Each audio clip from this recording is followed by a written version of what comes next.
Hello students, good morning. Welcome to Exercise Only classes. Students, we were reading chapter 3 Olympic Granny of our English literature book Asve Sasta. In our last video, our topic was noun and types of noun. So students, we have read about noun and types of noun in our last video and included this topic.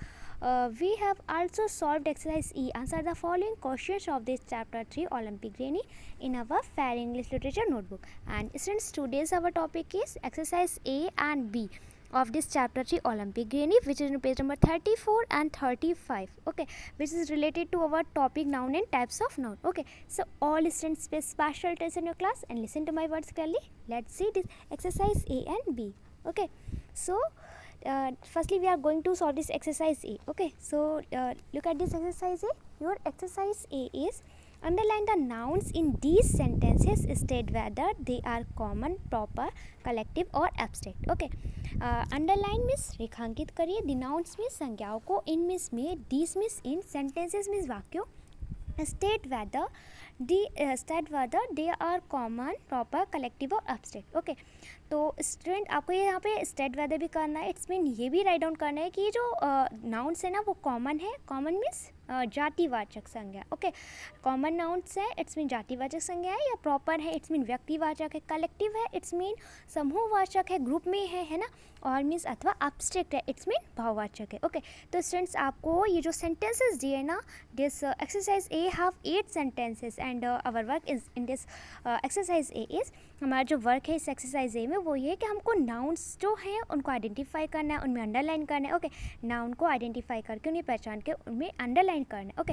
उन्हें रेखांकित करना है, उनके below line करनी है, और फिर हमें ये भी स्टेट वेदर करना है कि जो नाउन है वो कौन से टाइप का नाउन है. Okay, which type of this noun. Okay, common, proper, collective और एब्स्ट्रैक्ट. जातिवाचक है, व्यक्तिवाचक है, समूहवाचक है या भाववाचक. Okay, so let's see first sentence of this exercise है. Okay, students of first sentence is honesty is a virtue. Okay, तो हॉनेस्टी एक virtue है. तो students honesty it's your abstract noun. Okay, honesty it's your noun, एक noun है honesty and it's your type of noun abstract. Okay, कौन से type का noun है ये abstract नाउन है. Okay, abstract noun it's mean होता है भाववाचक संज्ञा. ओके, तो student honesty we can't see, touch, smell, hear, taste this word honesty. Okay, can you see honesty, आप हॉनेस्टी को देख सकते हैं? No. Can you hear honesty? No. Can you taste honesty? No. Can you touch honesty? No. Okay, तो आप honesty को ना touch कर सकते, ना सी कर सकते, ना लिसन कर सकते हो उसे. ओके, ना हियर कर सकते हो, ना टच कर सकते हो, ना सी कर सकते हो, ना उसका टेस्ट ले सकते हो कि हॉनेस्टी का टेस्ट कैसा होता है ना. तो आप हॉनेस्टी एक ऐसा वर्ड है, एक ऐसी थिंग, ऐसी चीज़ है इसे आप ओनली एंड ओनली फील कर सकते हो. ओके, आप इसे देख नहीं सकते, इसे सुन नहीं सकते, इसकी स्मेल नहीं ले सकते, और इसे टच भी नहीं कर सकते हो, है ना, टच भी नहीं कर सकते हो, इसे हेयर भी नहीं कर सकते. तो honesty it's a abstract noun, ये एक भाववाचक संज्ञा है, आप इसे सिर्फ फील कर सकते हो. ओके, सपोज दैट क्लास में किसी का पेन गिरा है. ओके, तो सपोज दैट आपका पेन गिर जाता है क्लास में. ओके, कहीं मिस हो जाता है, किसी स्टूडेंट्स को, अदर स्टूडेंट को मिला. ओके, तो उस अदर स्टूडेंट ने क्या किया, आपके पेन को उठाया और आपको वापस कर दिया. आपको वापस कर दिया. वो चाहते तो अपने बैग में भी चुपचाप रख सकता था, है ना, लेकिन उसने क्या किया, उठाया पेन को, और उसने देखा था जब आपका पेन गिरा था ना, तो आपने ध्यान नहीं दिया, तो उसने उस पेन को उठाया और आपको वापस कर दिया. ओके, तो ये उसकी हॉनेस्टी है उस स्टूडेंट्स की कि हाँ उसमें एक गुड मैनर है, उसमें एक बहुत अच्छी क्वालिटी है हॉनेस्टी की, है ना. हॉनेस्टी तो बेस्ट क्वालिटी होती है ना, हॉनेस्टी एक बेस्ट क्वालिटी होती है, सबसे अच्छा गुण होता है हॉनेस्टी. ओके, तो आप सिर्फ उसे फील कर सकते हो कि हाँ he is a really very honest boy. Okay, तो honesty it's a abstract noun. Clear? तो students write down here abstract noun. Okay, ABSTRACT abstract and OUN noun. Abstract noun means भाववाचक संज्ञा. Okay, let's see second number sentence. Your second number sentence is the army was destroyed in the fires attack. Okay, तो the army means होता है सेना. Okay, was means था. Okay, was it's a past continuous tense helping verb in singular form. Destroyed means होता है नष्ट कर देना. Okay, it's a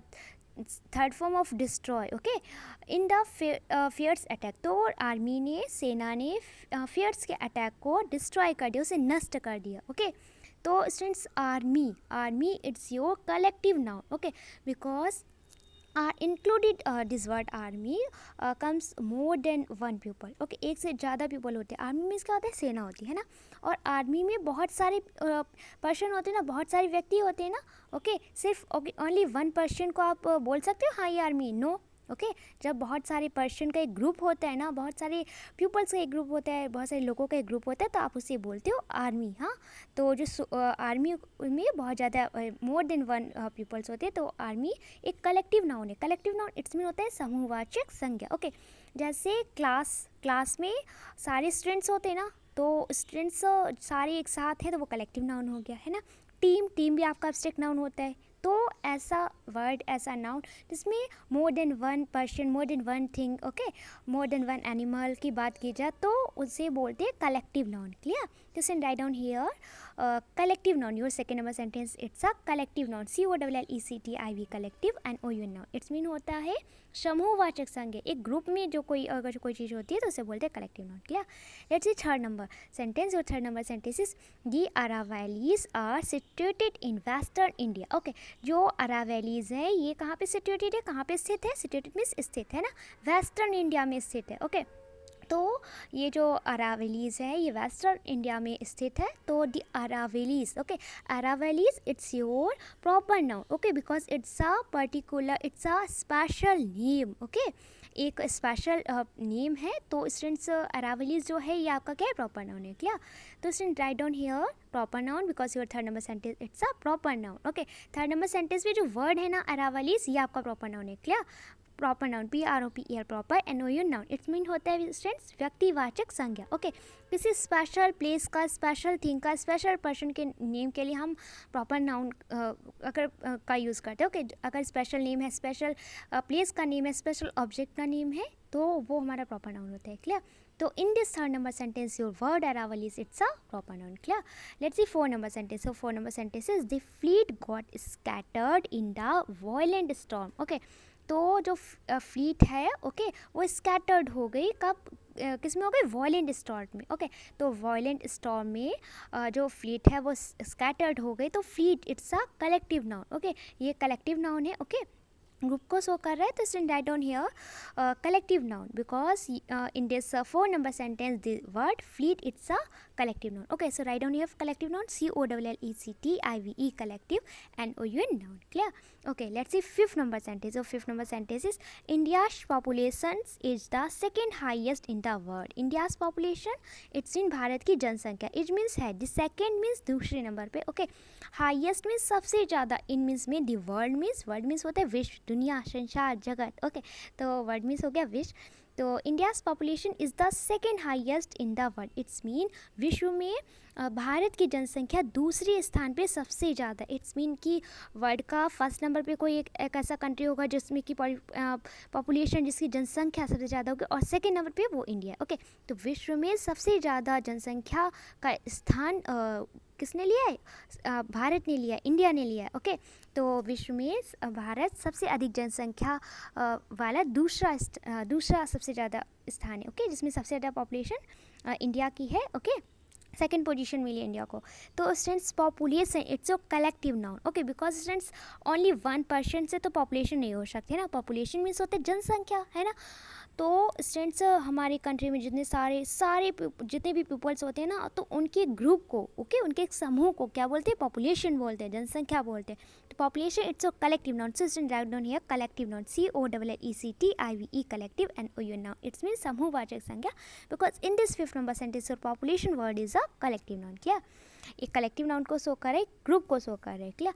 so students let's see six number sentence. जो six number sentence is the troupe applauded when Uday Shankar came on stage. Okay, so the troupe applauded when Uday Shankar came on stage. Okay, तो since ट्रॉप means होता है dancers का एक group को बोलते हैं ट्रॉप. Okay, तो डांसर का जो एक ग्रुप है वो अपलॉड करने लगा जब उदय शंकर जी स्टेज पे आए. ओके, तो came it the second form of come means आना, केम मिस आए. ओके, तो students troupe it's a group of dancer. Okay, dancer का एक ग्रुप को बोलते हैं ट्रप. ओके, नृत्यकों की एक समूह को बोलते हैं ट्रप. इसमें मोर देन वन डांसर होते हैं, एक से ज़्यादा नृत्यक होते हैं. ओके, उनकी एक ग्रुप को बोलते ट्रप, तो it's your collective noun. Okay, only one अगर डांसर है तो we can't say troupe. Okay, तो हम उसे ट्रप नहीं बोल सकते। मोर देन वन डांसर तो we call it's troupe. Okay, तो students write down here collective noun, COLLECTIV collective and OU noun, because in this 6 number sentence or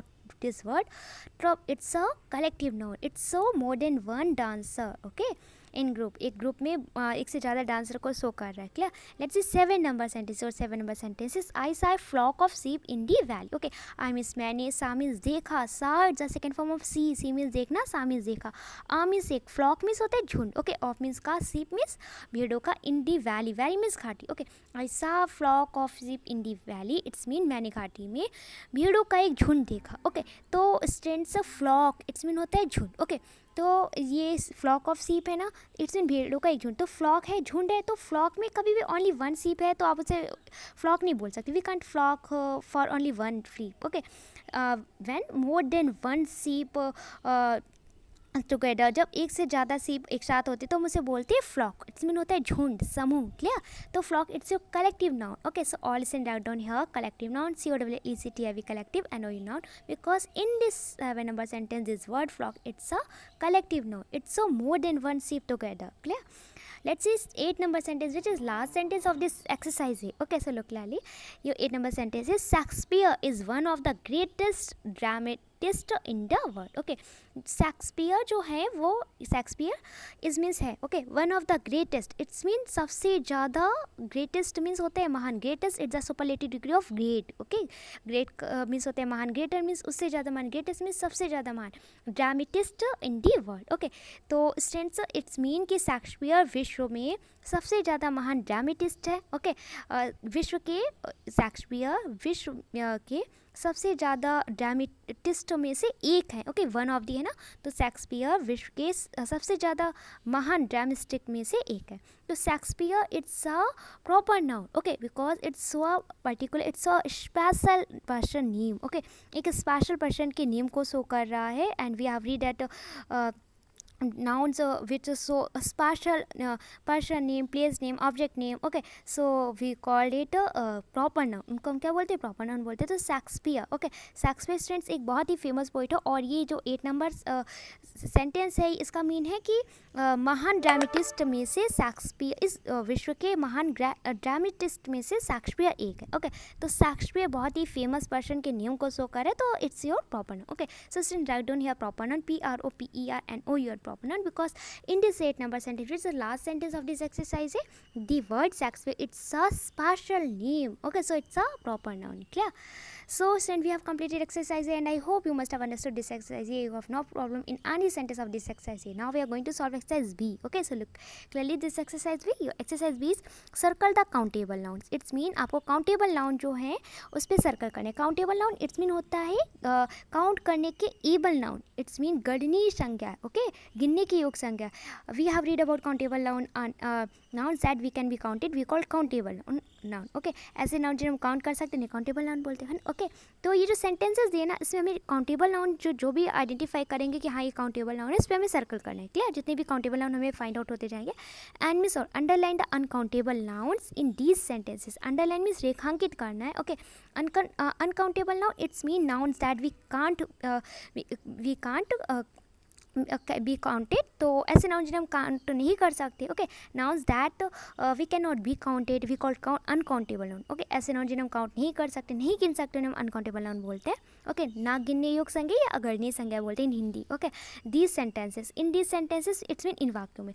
तो circle the countable nouns and underline the uncountable nouns in these sentences. It's mean in वाक्यों में countable noun में circle करिए और uncountable noun में underline करिए। Okay, in Hindi we can to say that in वाक्यों में जो अनकाउंटेबल नाउन से इट्स मीन गिनने योग्य संज्ञाओं पे, गणनीय संज्ञाओं पे सर्कल करिए, और ना गिनने योग्य संज्ञाओं पे इट्स मीन अगणनीय संज्ञाओं पे अंडरलाइन करिए। ओके, इट्स मीन रेखांकित करिए। Okay, so students let's see first number sentence. So first number sentence is would you like to have some milk before you go to bed. It's mean क्या आप bed में जाने से पहले कुछ milk लेना पसंद करेंगे। ओके, तो students milk it's your uncountable noun, because students tell me can you count milk. क्या आप मिल्क को काउंट कर सकते हैं? नो। ओके, वैसे काउंट नहीं करना है कि हाँ 1 ग्लास 2 ग्लास मिल्क हो गया, 3 ग्लास मिल्क हो गया, ऐसे नहीं काउंट करना। ओके, मिल्क मीन्स मतलब सारी मिल्क को काउंट करना है विदाउट मतलब उसे एक उसकी एग्जैक्ट क्वांटिटी बतानी है। ओके, तो no it's we can't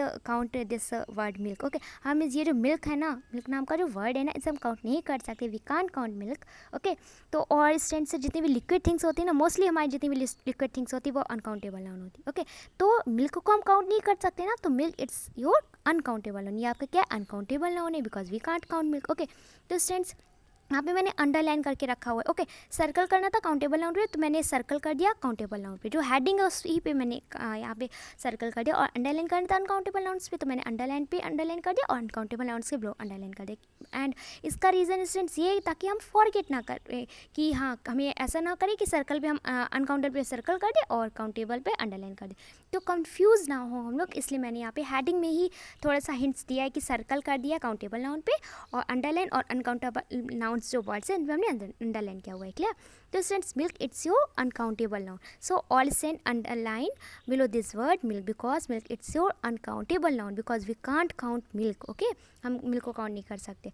let's see second number sentence. Second number sentence is Gita always has rice for lunch. Okay, Gita it's a girl name, always means हमेशा, राइस मीन्स होता है स्टूडेंट्स चावल। Okay, has it's your present perfect tense in singular form. Okay, present perfect tense helping verb है singular form में। Okay, for lunch means lunch it's mean कि food which we take in afternoon time. Okay, दोपहर के भोजन को बोलते हैं lunch. Geeta always has rice for lunch.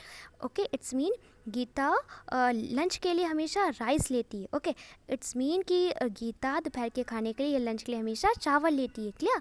तो student rice it's your uncountable noun, because we can't count rice, क्योंकि हम राइस को काउंट नहीं कर सकते हैं ना, क्योंकि राइस जो है वो एक अनकाउंटेबल नाउन है। ओके, ना गिनने योग्य संज्ञा है। Okay, so all students underline below this word rice. Okay, अब स्टूडेंट्स ऐसे मत काउंट करने लगना कि राइस को लिया। ओके, आपने 1 प्लेट राइस लिया और उसकी 1 सीट को सेपरेट कर रहे हो, काउंट कर रहे हो 1 2 3, ऐसे नहीं काउंट करने ना, ऐसा बहुत ज़्यादा टाइम लग जाएगा। और इसलिए जो ऐसी मतलब थिंग्स जिसे आप बहुत ही ईजिली काउंट कर सकते हो वो हमारे काउंटेबल नाउन्स के इंक्लूडेड आती है। ओके, तो rice it's a uncountable noun, not countable noun, so all underline below this word rice. Okay, let's see third number sentence. So third number sentence is the trees caught fire because of the dry weather. Okay, it's mean the trees means पेड़, caught means पकड़ लेते. Okay, it's a second form of catch. Catch means पकड़ना, caught means पकड़ लेते. Fire means आग, because of means कारण, the dry weather. Okay, dry weather it's mean weather means some, dry means सूखा. Okay, the trees caught fire because of the dry weather. It's mean पेड़ सूखे के मौसम में आग को पकड़ लेते। तो students trees it's a countable noun because we can count trees. Okay, तो स्टूडेंट्स हम ट्रीज को तो बहुत ही ईजिली काउंट कर सकते हैं ना कि 1 ट्री 2 ट्री है ना, तो trees it's a countable noun. Trees क्या है? काउंटेबल नाउन है। Okay, so students circle around this word trees because this word trees it's our countable noun. Clear?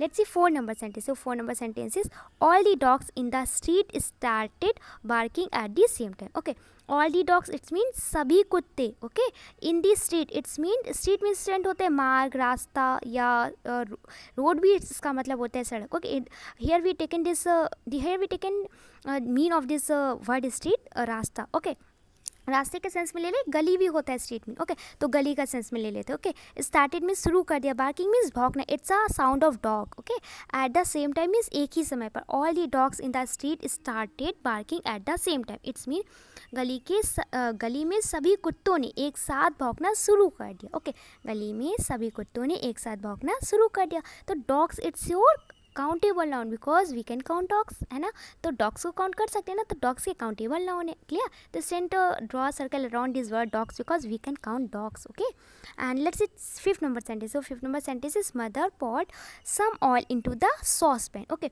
mother means माँ, poured means होता है डाल दिया. Okay, poured it's second form of pour. Pour means होता है डालना, poured means डाल दिया. Some means कुछ, oil means तेल, into means made, the saucepan. Okay, तो mother poured some oil into the saucepan. तो माँ ने saucepan में कुछ तेल डाल दिया. Okay, तो माँ ने सॉसपेन में कुछ तेल डाल दिया. तो oil it's your uncountable noun students because we can count oil. Okay, students tell me can you count oil, आप ऑल को काउंट कर सकते हैं? नहीं ना, तो oil it's a uncountable noun because we can count oil, okay, क्योंकि हम ऑल को काउंट नहीं कर सकते.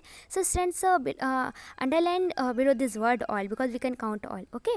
All it's your uncountable noun. Clear? Let's C 6 number sentence. Your 6 number sentence is Tina kept the story books on the table. Okay, Tina kept means रखा. Okay, kept it's the second form of keep. Keep means रखना, kept means रखा. The story books means कहानी की किताबों को. On means पर, the table means मेज. On it's a preposition. Clear? तो Tina kept the story books on the table. It's mean Tina ने मेज पर कहानी की किताबों को रख दिया. क्लियर? तो स्टेंस it's your past independence tense. Okay. And story book it's your countable noun because we can count story books. Okay, हम स्टोरी बुक्स को काउंट कर सकते हैं ना कि 1 2 3 ऐसे स्टोरी बुक्स को काउंट कर सकते हैं ना. तो story books it's your countable noun because we can count story books. Okay, क्योंकि हम स्टोरी बुक्स को काउंट कर सकते हैं. So all students draw circle around this word story books because in this 6 number sentence the word story books it's your countable noun. Clear? This then turn your page forward and look at the page number 35 and let's say 7 number sentence. Your 7 number sentence is the furniture is durable. Okay, the furniture means होता है जैसे लकड़ी का सामान. Okay, furniture means होता है लकड़ी का सामान, जैसे सोफ़ा हो गया, बेड हो गया, टेबल हो गई, चेयर हो गई, है ना. इट मीन्स है ड्यूरेबल. ओके, तो the furniture is durable. Furniture durable है, तो furniture it's a countable noun because we can count furniture. Okay, हम फर्नीचर को काउंट कर सकते हैं ना. जैसे सोफ़ा है, आपने कहा 1. ओके, बेड है 2. ओके, तो students circle around this word furniture because in this 7 number sentence the word furniture it's your countable noun because we can count furniture. Clear? Student, let's see 8 number sentence which is last sentence of this exercise B. Okay, so let's see your 8 number sentence is Rehan filled his cart with apples and oranges at this supermarket. Okay, Rehan it's a boy name. Filled means भर दिया, his means अपनी, cart means होता है students गाड़ी. Okay, with means apples means सेबो, and means और oranges में संतरो at this super market. Okay, super market पर. तो Rehan filled his cart with apples and oranges at this super market. It's mean Rehan ने अपनी गाड़ी को एप्पल्स और ऑरेंजेस से सुपर मार्केट पर भर दिया. इट्स मीन रेहान ने सुपर मार्केट पर अपनी गाड़ी को सेबों और संतरों से भर दिया. ओके, तो apples it's your countable noun because we can count apples. आप एप्पल्स को काउंट कर सकते हैं ना, 1 2 3 4 5 ऐसे ना. तो apple it's a countable noun. So all send draw a circle around this word apples because we can count apples. Okay, and students your next word is oranges and we can count oranges. So students oranges it's a countable noun because we can count oranges, है ना. So students draw a circle around this word oranges because oranges it's also your countable noun. Clear? So in this 8 number sentence your countable nouns are apples and oranges. Okay, so student we have completed this exercise B and I hope you must have understood this exercise B. You have no problem in this exercise C. Okay, so we have completed today's our topic. Okay, आज का topic हम लोग complete कर चुके हैं. And I hope you must have understood both exercise A and B. You have no problem in any sentence of this exercise A and B. Clear? This and today's classwork is that complete exercise A and B of this chapter 3 Olympic Granny in your page number 34 and 35 in your English literature book as we said. It's your 2 days classwork and listen your homework is that learn exercise A and B of this chapter 3 from your English literature book as we सस्ट. It's a 2 days homework. Okay, तो students आपका class work है कि आपको exercise A और B अपनी English literature की book में कंप्लीट करना है. Okay, it's a 2 days class work. आज आपका क्लास वर्क है एंड स्टूडेंट्स आपका होमवर्क है कि आपको एक्सरसाइज ए और बी बहुत अच्छे से लर्न करनी है. ओके, ये आज आपका होमवर्क है. क्लियर? तो all students please complete your classwork, complete exercise A and B of chapter 3 Olympic Granny in your English literature book as we suggested and send me your work here. Thank you.